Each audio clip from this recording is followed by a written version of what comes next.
শ্বশুর তখন আমাকে বলতে লাগলেন, তুমি এখন আমাদের ইজ্জত আর আমাদের বাড়ির মহিলারা প্রাসাদ থেকে বের হয় না। তুমি এখানেই থাকবে, শহরে শুধু রতন যাবে। আমি এটা শুনে হতবাক হয়ে গিয়েছিলাম, রতন এটা আগে বলেনি আমায়। সে আমাকে এটাই বলেছিল যে আমাকে কিছুদিন মাত্র গ্রামে থাকতে হবে, তারপর সে আমাকে তার সাথে শহরে নিয়ে যাবে। আমি রাগ করে উঠে ঘরে চলে গেলাম। আমাকে মিথ্যা বলা হয়েছিল। কিছুক্ষণ পর ঘরে এলো রতন। আমি কাঁদতে কাঁদতে বললাম, আমি ভুতুরে বাড়িতে থাকতে চাই না। তুমি আমাকে বলেছিলে যে আমরা শহরে থাকব। তুমি গিয়ে তোমার বাবাকে বলো। আমার কথা শুনে সে আমার পাশে বসে খুব আদর করে বলল, আমি এখনই তোমাকে শহরে নিয়ে যেতে পারব না। শুধু কয়েক মাস তুমি এখানে থাকো, এখানকার নারীদের মতো করেই। তারপর তোমায় আমি শহরে নিয়ে যাব। আমি বললাম, তোমাকে ছাড়া আমি এখানে থাকব না। রাতের সেই চিৎকার আমাকে প্রাণে মেরে ফেলবে। আমি খুবই আতঙ্কিত ছিলাম। সে আমাকে বলতে লাগল, ওই সব চিৎকারে একদম কান দেবে না। সে যেই হোক না কেন, সে তোমার কোনো ক্ষতি করবে না। এটা আমি তোমাকে কথা দিতে পারি। তুমি শুধু রুমটা লক করে রাখবে, আর রাতে একদম বাইরে বেরোবে না। রতনের কথা আমাকে অনেক ভয় পাইয়ে দিল।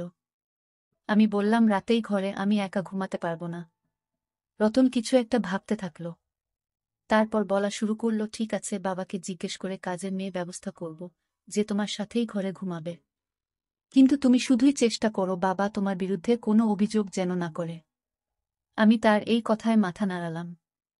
রতন সন্ধ্যায় শহরের উদ্দেশ্যে রওনা হয়েছিল, আর আমি এখানে একাই রয়ে গেলাম। রাতে আমার ঘরে একজন কাজের মেয়ে আমার সাথে ঘুমাতে শুরু করল। সে তার বিছানা মাটিতে বিছিয়ে শুয়ে পড়ত। রাতে যখনই চিৎকারের আওয়াজ আসত আমার চোখ খুলে যেত।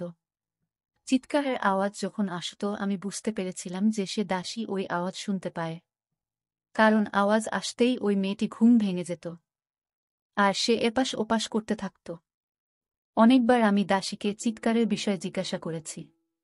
তাকে সে ব্যাপারে জিজ্ঞাসা করলেই তার মুখ ফ্যাকাশে হয়ে যেত, আর সে ভয় পেয়ে যেত। তারপর মাথা নাড়তে নাড়তে সে বলতে লাগল, এমন আওয়াজ আমি কখনো শুনিনি ম্যাডাম। আমি তার ভয় থেকে অনুমান করেছিলাম যে এই গল্পটা ঠিক অন্য কিছু। তাই আমি তাকে বলেছিলাম, আমি জানি তুমিও সেই কণ্ঠস্বর শুনতে পাচ্ছ।